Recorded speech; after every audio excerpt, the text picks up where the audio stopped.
तो dear students, आज के क्लास में आपका स्वागत है। और हम लोग आज के क्लास में कल के बातों को आगे बढ़ाने जा रहे हैं। कल हम लोगों ने भारत पे प्रथम आक्रमण के रूप में ईरानी आक्रमण का अध्ययन किया था और आज उसी की जुड़ी हुई कड़ी है यूनानी आक्रमण, जिसका आक्रांता जो था वो सिर्फ एक व्यक्ति था, उसका नाम था सिकंदर। कल के क्लास से और आज के क्लास में एक अंतर ये है कि कल के क्लास में हखामनी डायनेस्टी के बहुत सारे शासकों को हमने देखा पढ़ा और उसमें देखा कि साइरस द्वितीय सफल नहीं रहा आक्रमण करने में, लेकिन उसका जो पोता था दारा प्रथम, वो भारत पर प्रथम आक्रांता माना जाता है। और उसके बाद अर्धजरकजीज प्रथम और द्वितीय जो दारा के बाद शासक बनता है, वो भारत पर ईरानी नियंत्रण को बनाए रखता है। लेकिन अंत में 331 ईसा पूर्व में अराबेला के युद्ध में सिकंदर ने अंतिम हखामनी शासक यानी दारा तृतीय को पराजित करके उसके पूरे हखामनी डायनेस्टी को अपने यूनानी साम्राज्य में मिला लेता है और विश्व विजेता की परिकल्पना प्रस्तुत करता है। तो यहाँ तक की बातें हम लोग कल के क्लास में पढ़ रहे हैं।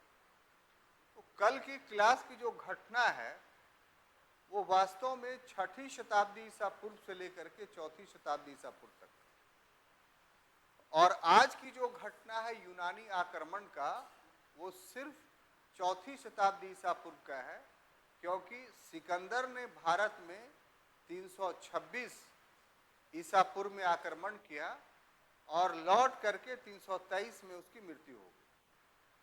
तो ये एक साल का पूरा घटना है। 14 महीने तक वो भारत में रहा था और भारत के विभिन्न क्षेत्रों को जीता था, लेकिन प्रभाव के दृष्टिकोण से ये आक्रमण बहुत सारे प्रभाव छोड़ता है। कल ही के क्लास में मैंने आपको बताया था कि हर आक्रमण के सकारात्मक और नकारात्मक दोनों पहलू होते हैं। तो उस हिसाब से सिकंदर के आक्रमण के भी नकारात्मक पहलू हैं और सिकंदर के आक्रमण के सकारात्मक पहलू हैं। तो हम लोग इस परिवेश में इन्वेजन्स ऑफ सिकंदरा पढ़ने जा रहे हैं। तो सबसे पहले ये कि एक स्थान था मेसिडोनिया।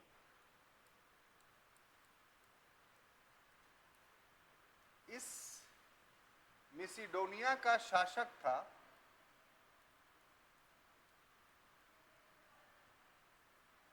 Philip second.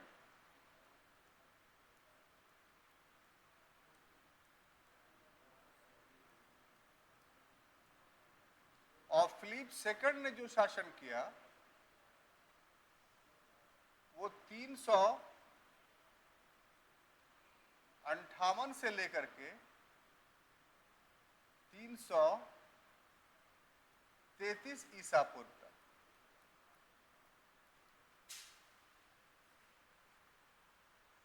और इसी का एक पुत्र था जिसका नाम था सिकंदर।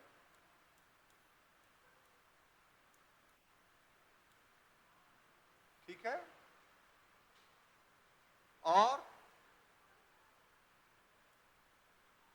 333 में ईसा पूर्व में 20 वर्ष की आयु में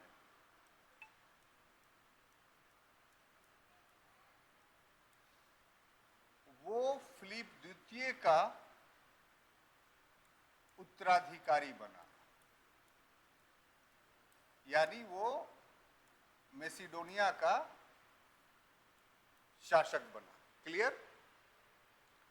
अब देखिए, सिकंदर का जहां तक प्रश्न है, तो ये अल्पायु होने के बावजूद भी अपने पिता से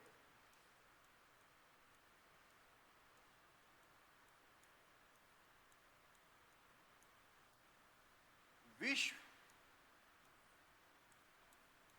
विजय के लिए प्रेरित हुआ था। यानी पूरे विश्व को जीतने की आकांक्षा सिकंदर की नहीं थी, बल्कि सिकंदर की पिता की थी। लेकिन सिकंदर के पिता असामयिक यानी एट रैंडम उसकी मृत्यु हो जाती है, और उसका प्रभाव उसके पुत्र पर यह पड़ता है कि अपने पिता के सपना को वो पूरा करना चाहता है, और मैसिडोनिया के नेतृत्व में जो है वो पूरा विश्व विजय करना चाहता है। तो इससे प्रेरित होकर करके उसने विश्व विजय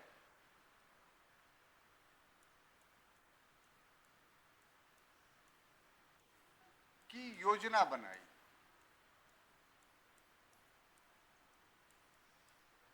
और इस क्रम में जो उसको विजित करता है वो सबसे पहले यूनान को।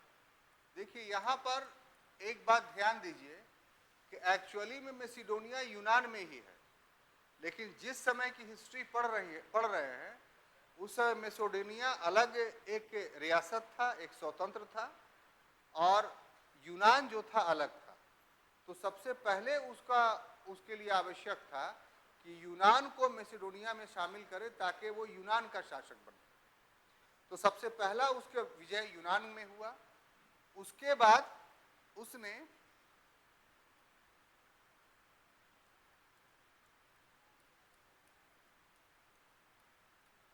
मध्य एशिया के क्षेत्र को विजित किया।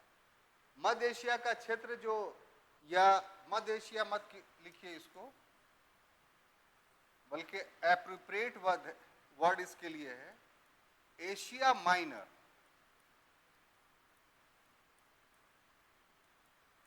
अभी जो तुर्की देखते हैं, जो अधिकांशतः उसका भाग जो है वो एशिया में है, लेकिन उसका जो राजधानी है तुर्की का वो यूरोपीय भाग में है। तो ये काफी सेंटर पॉइंट पे रहा है शुरू से लेकर के। क्यों रहा है वो हम थोड़ी देर में उसको बताते हैं। तो उस पर अधिकार किया। उसके बाद सीरिया पर अधिकार किया। उसके बाद मेसोपोटामिया पर अधिकार किया। आज इसको इराक के नाम से जाना जाता है। उसके बाद अराबेला के युद्ध में हराने के बाद हखामनी साम्राज्य पर अधिकार किया।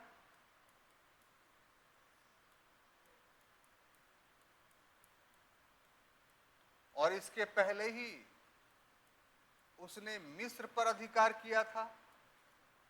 अब यहां बताना यह है कि विश्व विजय, तो आपके दिमाग में बात आई होगी या आएगी कि इतना जीतने के बाद वो फिर भारत पर आक्रमण करता है और वो विश्व विजेता बन जाता है। तो प्रश्न यहां पर यह उठता है कि ये जो लिखा मैंने जितने क्षेत्रों को और भारत मिला के यही विश्व था। अभी के समय में हम देखते हैं तो 7 कॉन्टिनेंट में विश्व बटा हुआ है। तो 7 कॉन्टिनेंट में तो वो नहीं पहुंचा था, तो फिर उसको विश्व विजेता क्यों कहा जाए? एक प्रश्न उठता है ना।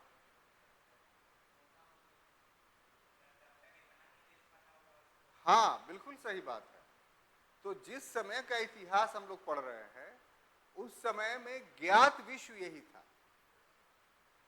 ये जो 7 कॉन्टिनेंट की जो धारणा आपके पास वर्तमान समय में है, इसकी शुरुआत तो 1498 में बार्थोलोम्यू डियास से होना शुरू हुआ कि जब उसने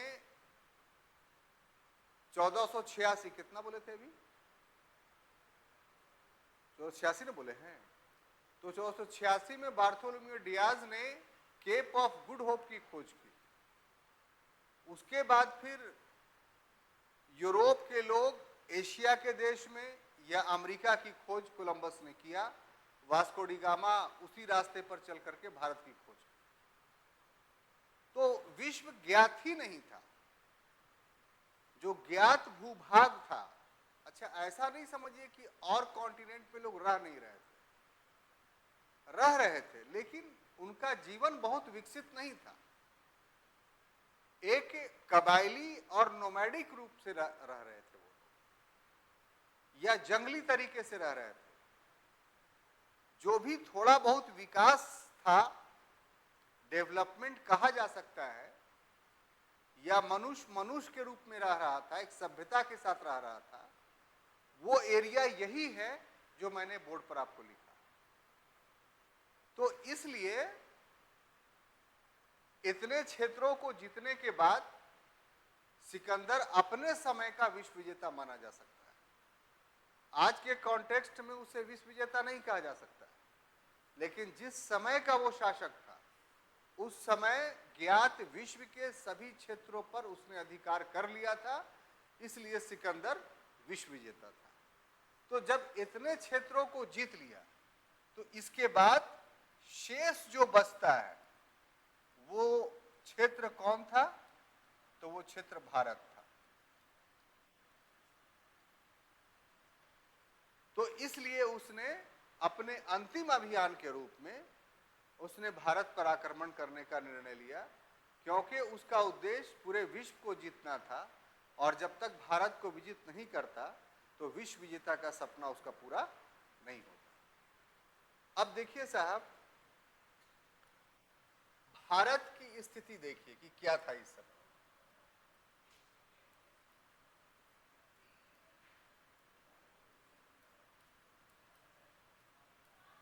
यानी पोजीशंस ऑफ इंडिया किस समय? चौथी सदी ईसा पूर्व में। उसी समय का इतिहास हम लोग पढ़ रहे हैं। तो इस समय भारत की स्थिति राजनीतिक रूप से, पॉलिटिकली,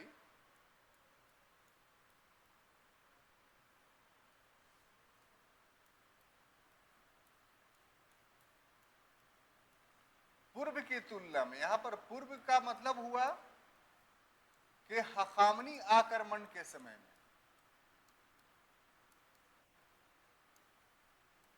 अधिक दयनीय थी।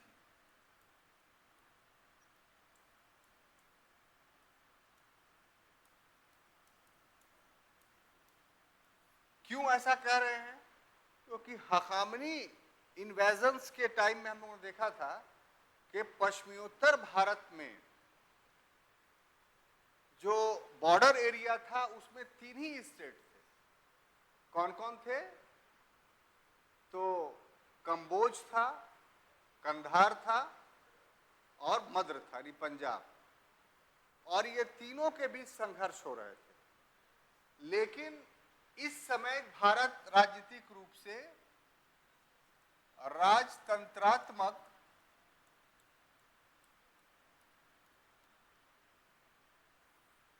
और गणतंत्रात्मक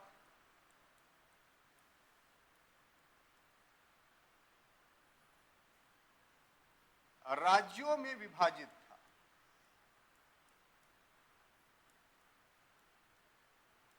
यानी 3 स्टेट ही नहीं थे, बल्कि बहुत सारे स्टेट्स थे जो शासन के नेचर के हिसाब से वो 2 भाग में बटे हुए थे, एक राजतंत्रात्मक और एक गणतंत्रात्मक। यानी एक राजतंत्रात्मक को इंग्लिश में लिखेंगे मोनार्कियल, और गणतंत्रात्मक का लिखेंगे रिपब्लिकन। तो मोनार्कियल और रिपब्लिकन में बटे हुए थे। और ऐसी परिस्थिति में ये दोनों प्रकृति के शासक, दोनों प्रकृति के जो तंत्र थे, वो एक दूसरे को समाप्त करने पर तुले हुए थे।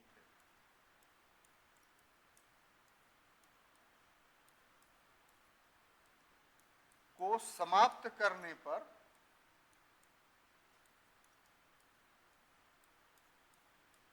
तुले हुए थे।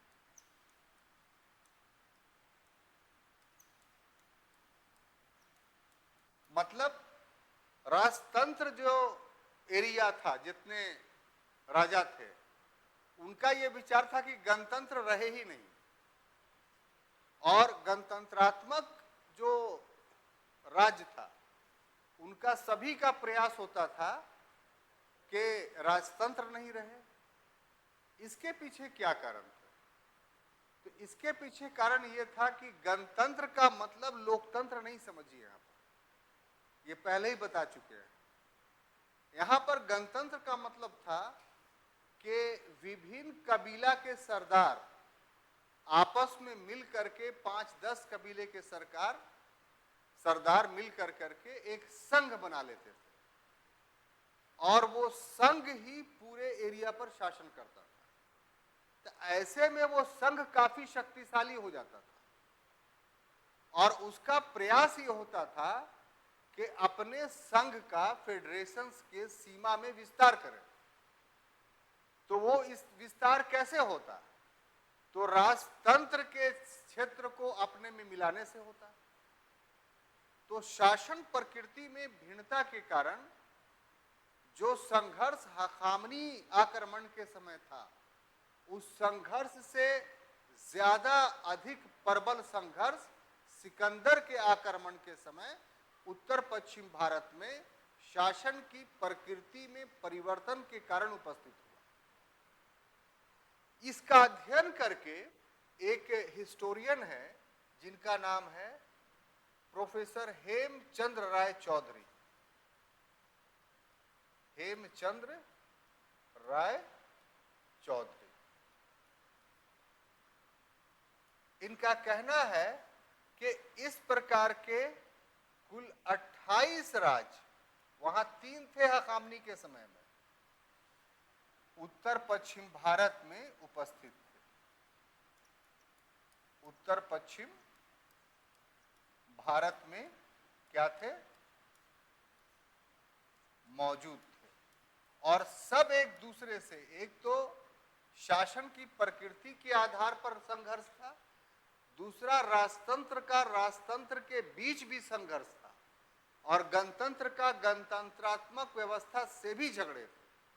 तो इस समय उत्तर पश्चिम भारत में फाइट द्विपक्षीय नहीं था बल्कि बहुपक्षीय था। मल्टी डायमेंशनल राइवली चल रही थी। तो इसका अर्थ क्या हुआ कि कोई भी शासक होगा वो अपने जीत को सुनिश्चित करने के लिए किसी का भी सहारा ले लेगा, क्योंकि उसका उद्देश्य ही है कि हम ही सिर्फ बाकी रहें और बाकी सब समाप्त हो जाए। तो ये फेनोमेना जो था पॉलिटिकल कंडीशंस, वो आमंत्रित कर रहा था विदेशी आक्रमण को। यानी ये शासक वर्ग प्रतीक्षा कर रहे थे कि कोई तीसरी शक्ति आए जिसका साथ लेकर के हम अपने ही लोगों के क्षेत्र को जीत करके अपने राज्य में मिला लें। तो ऐसे पॉलिटिकल सर्कमस्टांसेस में सिकंदर क्यों नहीं आक्रमण करेगा, जबकि उसका लक्ष्य विश्व विजय था ही? बात को समझिए। हिस्ट्री को अगर निष्पक्षता से पढ़ा जाए तो उसका सबसे बड़ा लाभ ये होता है कि हम भविष्य को सुधार सकते हैं। भविष्य को कैसे सुधार सकते हैं?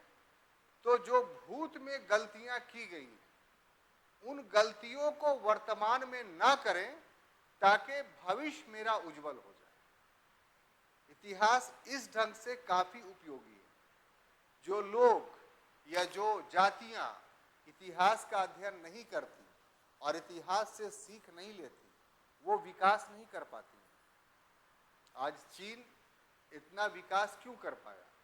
क्योंकि उसने इतिहास से सीख लिया और सीख ये लिया कि हमने जिस राजतंत्रात्मक व्यवस्था को, जिन विदेशी शक्तियों को अपनाया, सभी ने हमारा एक्सप्लॉयटेशन किया।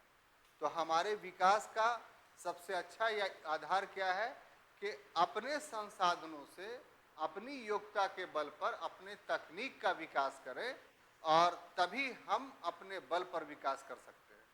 तो जैसे ही चीन ने ये पद्धति अपना ली, शासन व्यवस्था जैसा भी रहे उससे कोई मतलब नहीं, चीन ग्रेजुअली धीरे धीरे डेवलप करता रहा। हालांकि आपको सुनकर ताजुब होगा कि एक जमाने में चीन एक अल्प विकसित देश था, अंडर डेवलप्ड कंट्री था। वो एक डेवलप्ड कंट्री रिसेंटली बना है और रिसेंटली बनने के पीछे क्या था तो उसने इतिहास से सबक सीखा और फिर जो जो गलतियां इतिहास में उसके साथ हुई थी उन गलतियों को वर्तमान समय में नहीं दोहराया।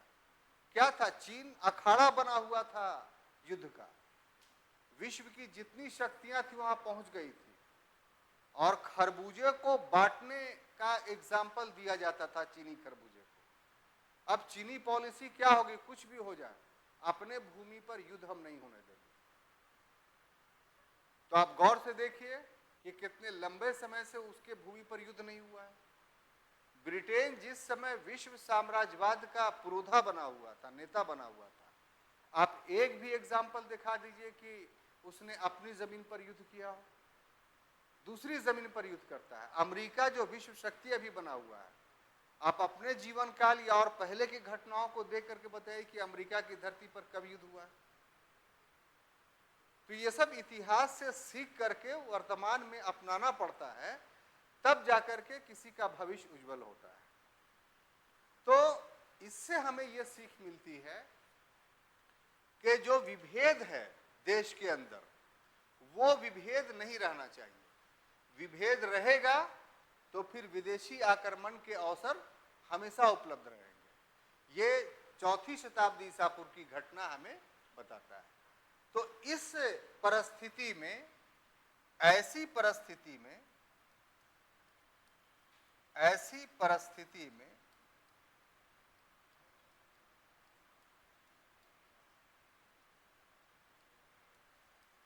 भारत में सिकंदर का आक्रमण होता है।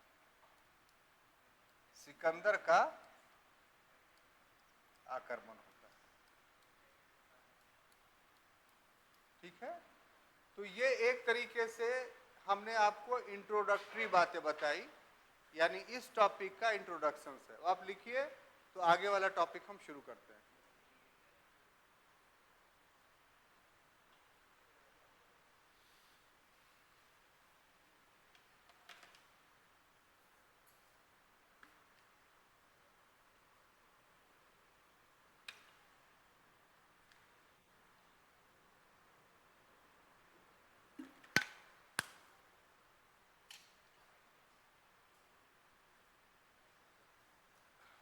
हो गया? कहाँ हुआ? उधर लिखा रहा है।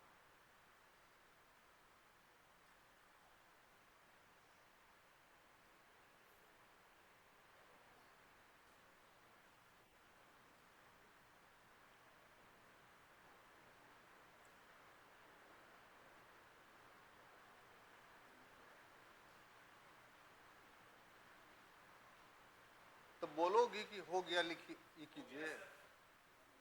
हम अंतर्यामी हैं। अब देखिए, जो सेकंड है, जो मेन बॉडी है क्वेश्चंस का, उस पर आ रहे हैं। और मेन बॉडी है सिकंदर का आक्रमण। ये दिखाई पड़ रहा है आपको, ये रंग?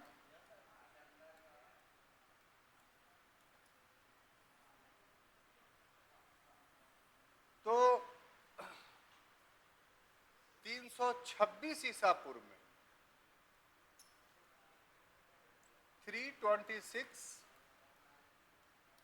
BCE में सिकंदर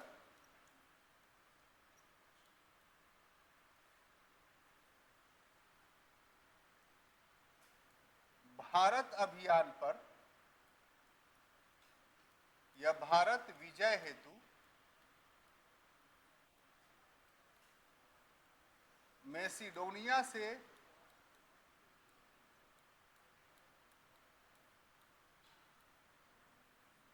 प्रस्थान करता है।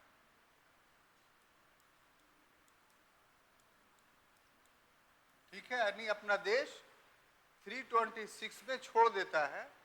उसके बाद पहला जो क्षेत्र है जहां पर आकर के वो रुकता है,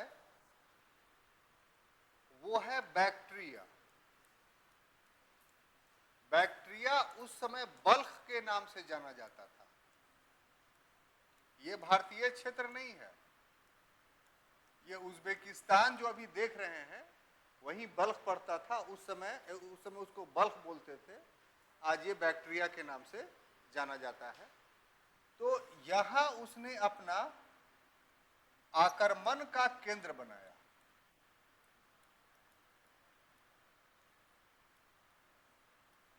आक्रमण का केंद्र का मतलब क्या कि इतने बड़े देश को जीतने के लिए चला था, तो एक पूरा शहर ही लेके चला होगा वो। अब शहर का मतलब उसमें बहुत सारी चीजें होंगी, तो उसको युद्ध के मैदान तक साथ साथ लेके जाना संभव नहीं था। तो उसके लिए एक सेंटर बनाया उसने कि जो भारत के निकट में हो, हम वहां सब कुछ रख दें और वहां से युद्ध लड़ने के लिए जो चीज चाहिए उसको लेकर के जाए। तो बैक्टीरिया या बल्क जो उसके सीमा में नहीं था, सबसे पहले इसको वो कब्जा करता है और वहां अपना एक सैनिक सेंटर बनाता है, एक मिलिट्री सेंटर बनाता है। और बैक्टीरिया के बाद वो दूसरा जो क्षेत्र है, बीच में और भी बहुत सारे क्षेत्र हैं, लेकिन उतना आप नाम याद रख नहीं पाएगा, उतना जरूरी भी नहीं है। निकैया पहुंचा। निकैया भी भारत में, भारतीय सीमा में नहीं है। तो जब निकैया पहुंचाइए तो यहां आने के बाद आम भी उससे मिलता है। आम भी मिलता है। आम भी कौन था? भारतीय राजा था जिसका राज पोरस के बगल में था। यहां पर एक चीज याद रखिए कि सिंधु से झेलम के बीच का जो राज था वो आम्भी का था, और झेलम से चिनाव नदी तक के बीच का जो राज था वो पोरस का था। तो आमतौर पर यह माना जाता है कि भारतीय सीमा जो शुरू होती है उस पीरियड में वो सिंधु नदी के पार करने के बाद। अब देखिए यहां पर कि निकैया जो भारतीय सीमा में नहीं है, सिंधु नदी से पहले है, वहां जाकर के, और बहुत दूर है सिंधु नदी से, ऐसा नहीं कि बगल में है 50 किलोमीटर या 100 किलोमीटर की दूरी पर। वहां जाकर करके आम भी मिलता है। किस लिए मिलता है भाई? कि अपने देश के राजाओं के खिलाफ सिकंदर का समर्थन प्राप्त करने के लिए। और यहां निकैया में आम्भी क्या करता है? तो सिकंदर का स्वागत करता है। सिकंदर का स्वागत करता है और प्लस उसे भेंट भी देता है, बहुत सारे उपहार देता है, और भारतीय अभियान में सहयोग करने का आश्वासन देता है, और पूरा आंतरिक जानकारी उसको देता है कि किस शासक के पास क्या चीज है, कौन से रास्ते हैं, कैसे आक्रमण किया जा सकता है। तो ये जो घटना है ये भारतीय इतिहास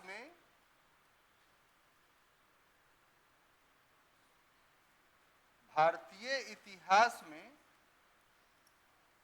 विश्वासघात यानी देश के साथ विश्वासघात का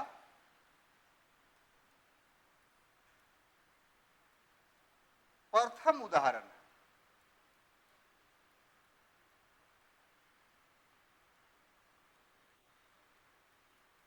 अब देखिए निकैया के बाद जैसे ही सिकंदर हिंदू कुश पर्वत को पार करता है, निकैया के बाद क्या करता है वो? हिंदू कुश पर्वत को पार करता है,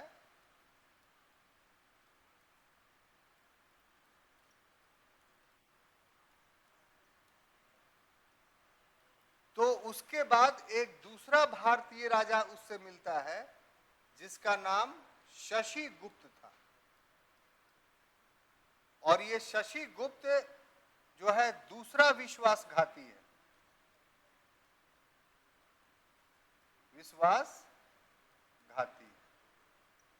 तो सिर्फ आम्भी ने ही विश्वासघात नहीं किया था, बल्कि आम्भी के बाद जब हिंदू कुश पर्वत पार करके सिकंदर और भारत के निकट पहुंचता है तो एक दूसरा भारतीय रियासत का शासक शशिगुप्त भी सिकंदर से जाकर मिल जाता है। तो ये शशिगुप्त दूसरा एक विश्वासघाती व्यक्ति था। अब अगला जो स्टेप सिकंदर उठाता है वो ये कि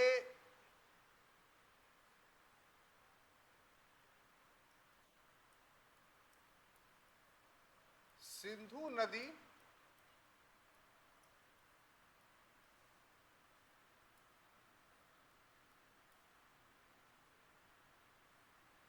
नहीं, अब यहां निकैया के बाद सिकंदर जो है वो अपनी सेना को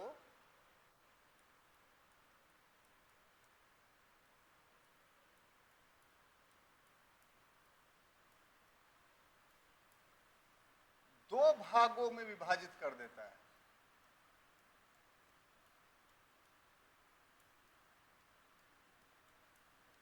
दो भागों में विभाजित करता है। एक भाग काबुल के रास्ते और दूसरा भाग जेड्रोसिया के रास्ते।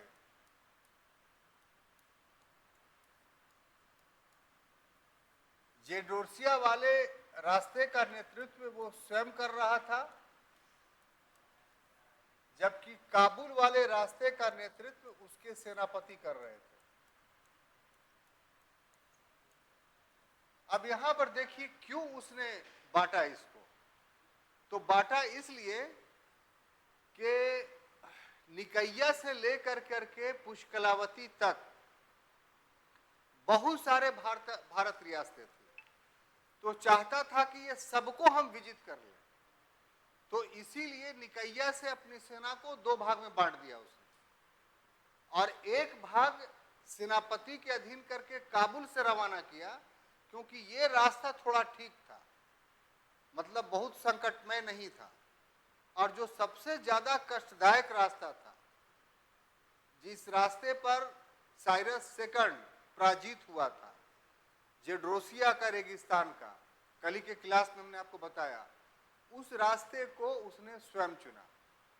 और बीच बीच में जितने भी रियासत आई उन सभी को पराजित कर दिया सिकंदर ने। इसमें जो इस रास्ते में एक जगह आता है जो ऑब्जेक्टिव क्वेश्चंस के लिए काफी महत्वपूर्ण है, मगस। तो मगस में भयंकर नरसंहार उसने किया।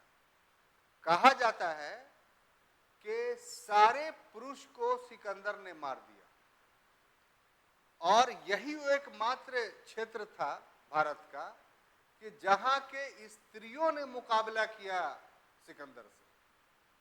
लेकिन हाँ, मगस के, ये ऑब्जेक्टिव क्वेश्चन भी आपको आएगा, लेकिन स्त्रियां भी पराजित हुई और सिकंदर ने अपनी क्रूरता का परिचय दे करके सारे स्त्रियों की हत्या करवा दी। यानी मगस सिकंदर के द्वारा जन्म शून्य कर दिया गया। तो ये तो सिर्फ एक बड़ा एग्जाम्पल है। ऐसे ऐसे बहुत सारे ट्राइबल्स एरियाज इसके बीच में पड़ते थे, जिसको सिकंदर ने आने वाले क्षेत्रों में पराजित किया और उसके सेनापति ने फिर अपने क्षेत्रों में पराजित किया। ये दोनों सेनाएं जिस स्थान पे मिलती हैं वह स्थान था पुष्कलावती। पुष्कलावती। अब देखिए यहां जो वो आता है तो यहां के बाद सिंधु नदी चला आता है पुष्कलावती के बाद। तो सिंधु नदी को उस समय, आज तो है भाई बड़ा बड़ा पुल बना हुआ है, सेना क्रॉस कर जाती है, सब क्रॉस कर जाता है। उस समय बड़ी नदियों को क्रॉस करना शासक वर्ग के लिए काफी टेढ़ा खीर होता था। क्यों? क्योंकि हाथी होता था, घोड़ा होता था, साजो सामान होता था, और उतने बड़े नाव वो लोड करके किस चीज से लाता। तो जो केवट होते थे ना, हर नदी में होते थे। केवट का मतलब मल्लाह जो नाव चलाता है, तो वो काफी काम आता था। तो इसीलिए कहा जाता है कि केवटों पर यकीन नहीं करना चाहिए, क्योंकि केवटों ने हमेशा धोखा दिया। क्यों धोखा दिया है कि कोई विदेशी आक्रांता आया, वो अधिक पैसा दे दिया, तो अच्छे जगह से नाव ला करके भर दिया, वो कि जाइए ना हुजूर पार कीजिए। बात समझ में आ रही है ना? पैसेंजर अगर कोई रहा अकेला तो बीच नदी में पहुंचा के बोल रहा पैसा दो तो डुबा देंगे, तो कितना बड़ा भी आप दिलेर रहिएगा, क्या कीजिएगा, दे दिए कि अरे बचेंगे, पहले पहुंचाओ ना तब। और जैसे ही आप तट पर पहुंचे, आप उतरे कि इसको बताते हैं, तब तक तो नाव लेके फिर नदी में चला गया। तो इसलिए जीत हमेशा उसी की होती थी, आप चाहे कितना भी पहलवान रहिए। तो पुष्कलावती में उसने क्या किया कि सिंधु नदी को पार किया, सिंधु नदी को पार किया।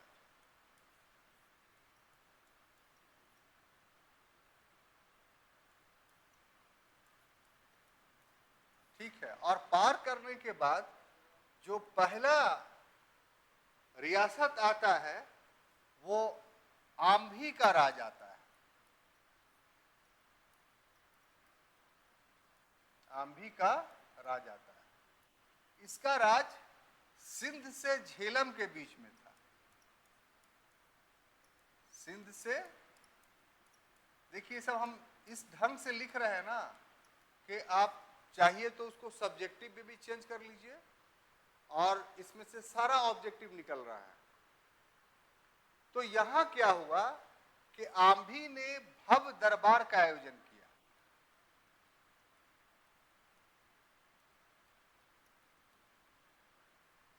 और इस दरबार के आयोजन करने के पीछे सिर्फ यह उद्देश्य नहीं था कि हम सिकंदर का स्वागत करें, बल्कि स्वागत तो करे ही अपने राज्य में, बल्कि निकटवर्ती क्षेत्रों के और जितने छोटे छोटे राज्य थे उन सभी राज्यों को इस दरबार में, यानी अपने दरबार में, सिकंदर के दरबार में बुलाया। तो जो राज्य के राजा चले आए, इसका मतलब ही हुआ कि उसने अधीनता स्वीकार कर ली। तो निकैया से पुष्कलावती तक जो नरसंहार सिकंदर ने किया, तो उसकी खबरें तो सिंधु के बाद आ रही थी ना। तो जो राजा थे उन्होंने ये मन बना लिया कि इससे लड़ना बेकार है, चल करके आंभी के राज्य में अपने आप को सरेंडर कर दे। लेकिन एक राजा नहीं आया, और वो राजा था पोरस, कैकेय वंश का था। उसने समाचार भिजवाया कि हमारी और सिकंदर की भेंट युद्ध के मैदान में हो। हाँ, चैलेंज, मतलब हम आंभी के दरबार में नहीं आपसे मिलेंगे, क्योंकि आंभी के दरबार में आके मिलने का अर्थ है सरेंडर, और हम सरेंडर करने वाले नहीं हैं, बल्कि हम मुकाबला करने वाले हैं। तो उसके बाद जो है वो पोरस का राज था, और पोरस का राज झेलम से चिनाव के बीच था। झेलम से चिनाव के बीच था। पोरस ने क्या किया कि सिकंदर से युद्ध किया।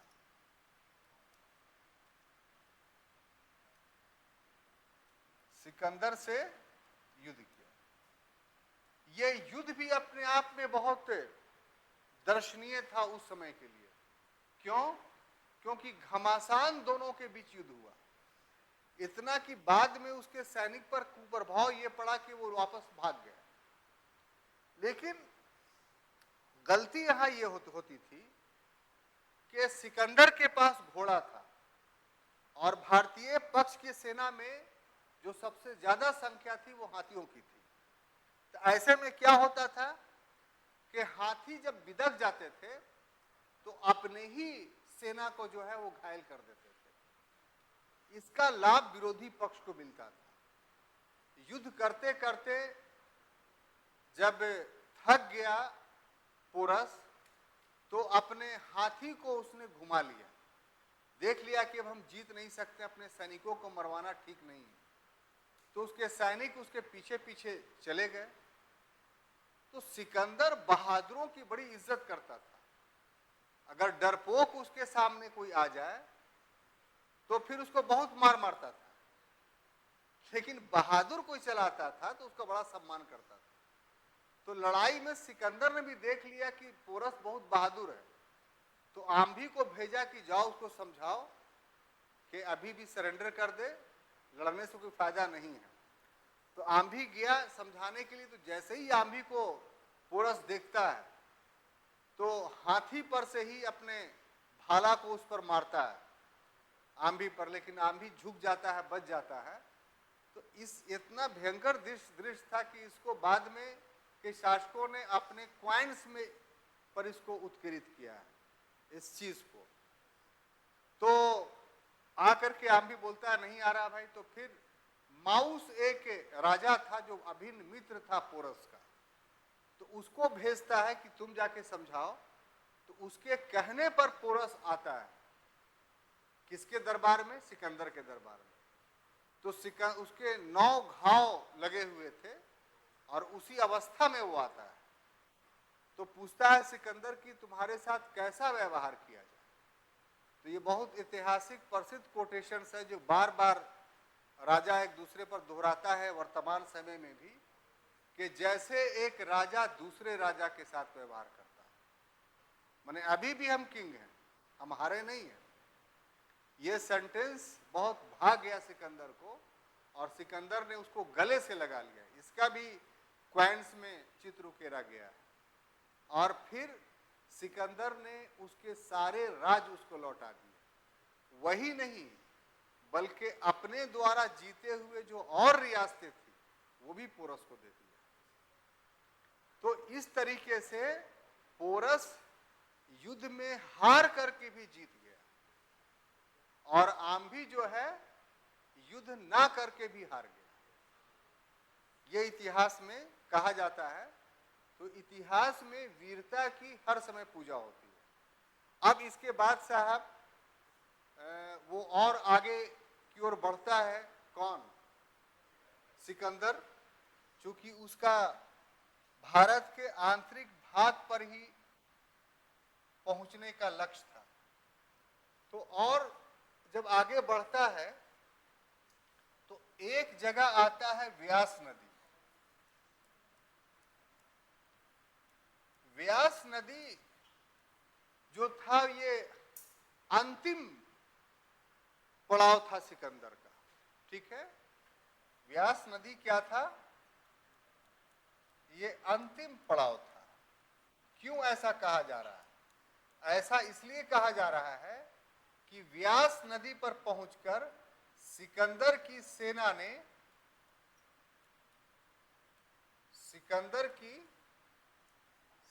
ने आगे बढ़ने से इनकार कर दिया।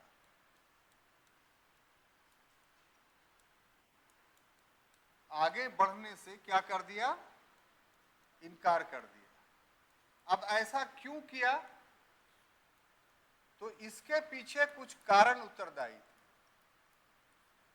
सबसे पहला कारण जो उत्तरदायी था वो ये कि जो मैसिडोनिया या यूनान की जो जलवायु थी वो भारतीय जलवायु से भिन्न थी और उस जलवायु का व्यक्ति भारतीय जलवायु में बहुत लंबे समय तक नहीं रह सकता था।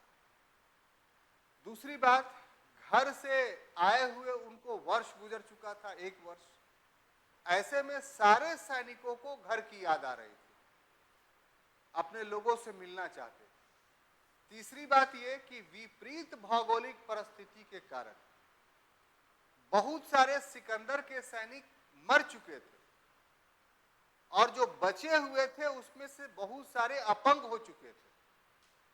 तो ऐसे में डर था कि अगर और दिन गुजारा जाएगा तो हम लोग सभी समाप्त हो जाएंगे। उन लोग को साइरस सेकंड के फौज के पूरे विनाश होने की खबरें थी, पड़ चुका था वो। और सबसे महत्वपूर्ण बात, चौथी बात ये थी कि भारतीय राजाओं से युद्ध करने के क्रम में उन्होंने महसूस कर लिया कि भारतीय पक्ष कमजोर नहीं है, काफी मजबूत है। जीत हम लोग इसलिए जाते हैं कि घोड़ा है, और आंतरिक भाग में जब हम पहुंचेंगे तो उस समय तक हमारी सामर्थ्य काफी कम हो जाएगी, और भारतीय सेना पहले ही से अपने घर में आराम कर रही है, तो उन सेनाओं से लड़ना हमारे लिए विनाश को दावत देना है।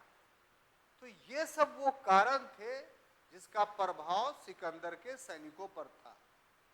सिकंदर ने बहुत लंबे चौड़े भाषण दिए, लेकिन सेना पर कोई असर नहीं पड़ा, सैनिक टस से मस नहीं हुए।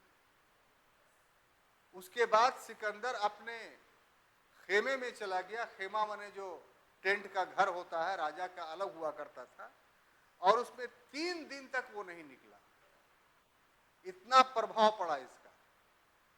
और 3 दिन के निकलने के बाद उसने घोषणा की कि हम लोग वापस जाएंगे,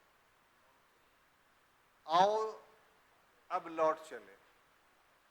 तो लौटने के क्रम में भी भारतीय शक्तियों ने उस पर आक्रमण किया, सिकंदर की फौज पर, और सिकंदर की बहुत सारी फौज मारी गई। अंत में वो अपने घर पहुंचने में सफल होता है, और फिर जो है वहीं उसकी मृत्यु हो जाती है। तो ये था छात्रों पूरा सिकंदर का आक्रमण। अब देखिए कि अगला टॉपिक जो आपको जानना है वो ये कि इस आक्रमण का प्रभाव, इफेक्ट ऑफ द इन्वेजन्स क्या है। तो देखिए, अगर राजनीतिक प्रभाव की बात करें तो ये काफी महत्वपूर्ण है। हमने कहा था ना आपको कि हर आक्रमण का सकारात्मक और नकारात्मक दोनों प्रभाव होता है। ईरान के आक्रमण का राजनीतिक प्रभाव बहुत ज्यादा नहीं पड़ा था, लेकिन सिकंदर के आक्रमण का राजनीतिक प्रभाव बड़ा व्यापक था। कैसे? सिकंदर के आक्रमण के समय भारत का पश्चिमोत्तर भाग 28 छोटे छोटे राज्यों में बटा हुआ था। सिकंदर ने इन सभी क्षेत्रों को विजित कर लिया, और विजित करने के बाद इनको 4 भाग में बांटा। 28 को कितने में? 4 भाग में। एक भाग तो आंभी को दिया, एक भाग पोरस को दिया, एक और किसी को दिया, और एक में अपना राज्य स्थापित किया। तो इस प्रकार से भारत के पश्चिमोत्तर क्षेत्र में राजनीतिक एकीकरण, पॉलिटिकल यूनिफिकेशंस कर दिया। और ये ऐसा पॉलिटिकल यूनिफिकेशंस था कि बाद के कालों में चंद्रगुप्त मौर्य को बहुत आसानी हुई, क्योंकि जब वो विजित करना चाहा तो उसको 2 ही रियासतों को विजित करना पड़ा। अगर 28 होते तो चंद्रगुप्त मौर्य को भी भारत को एकीकृत करने में कठिनाइयों का सामना करना पड़ा। ठीक है। इसी तरीके से अगर सांस्कृतिक प्रभाव की बात करें, यानी कल्चरल इफेक्ट की, तो इसका यूनान पर ज्यादा प्रभाव पड़ा। क्यों? क्योंकि यूनान में ज्योतिषी का कोई स्थान नहीं था, और भारत ज्योतिषी के मामले में जो है वो काफी श्रेष्ठ था। इसीलिए ज्योतिषी यानी पामिस्ट्री जिसको बोलते हैं आप, उससे यूनान काफी प्रभावित हुआ। इसके अलावा भारतीय ज्ञान विज्ञान के और भी क्षेत्र थे जिसमें यूनान काफी पिछड़ा हुआ था, तो उस क्षेत्र से यूनान काफी लाभान्वित हुआ। सबसे महत्वपूर्ण बात यह है कि धर्म के क्षेत्र में भारत ने यूनान को प्रभावित किया। आप यूनान के बहुत सारे देवताओं के जो नाम देखते हैं अभी के समय में, वो सभी के सभी भारतीय क्षेत्रों से लिए गए नाम, और जो उपासना की पद्धति वहां चली वो भारतीय उपासना पद्धति से प्रभावित। इसके अलावा व्यापार का के क्षेत्र में भी प्रभाव पड़ा और इससे भारत लाभान्वित हुआ। वो कैसे कि सिकंदर ने वो मार्ग खोल दिए, बता दिए दुनिया को, जिस मार्ग से यूरोप और भारत जुड़ता था। क्योंकि उसका प्रभाव यूरोपीय क्षेत्र में भी था, एशियाई क्षेत्र में भी था और अफ्रीकी क्षेत्र में भी था। तो ऐसी परिस्थिति में जब सिकंदर का आक्रमण समाप्त हो गया तो व्यापारियों ने जो है वो अंतर्राष्ट्रीय व्यापार से भारत को जोड़ दिया। और इसी के बाद आप गौर से देखेंगे कि भारत का व्यापार बहुत ज़्यादा समुन्नत हुआ और इतना समुन्नत हुआ कि विश्व का पूरा सोना भारत में आ गया। और इसी पर प्लिनी ने बहुत आंसू बहाया है कि पूरा यूरोप का सोना कहाँ चला गया, तो भारत में चला गया। तो हर आक्रमण के कुछ सकारात्मक पक्ष हैं, ये सब भी उस आक्रमण के सकारात्मक पक्ष हैं। तो हम समझते हैं कि जो भारत में प्रथम विदेशी आक्रमण हुआ, जो ईरानी और यूनानी आक्रमण के रूप में था, तो हमने 2 क्लास में बहुत इसको अच्छे ढंग से समझाया और पढ़ाया। अब हम अगले क्लास में मौर्य डायनेस्टी को पढ़ेंगे। तब तक के लिए हमें अनुमति दीजिए। धन्यवाद।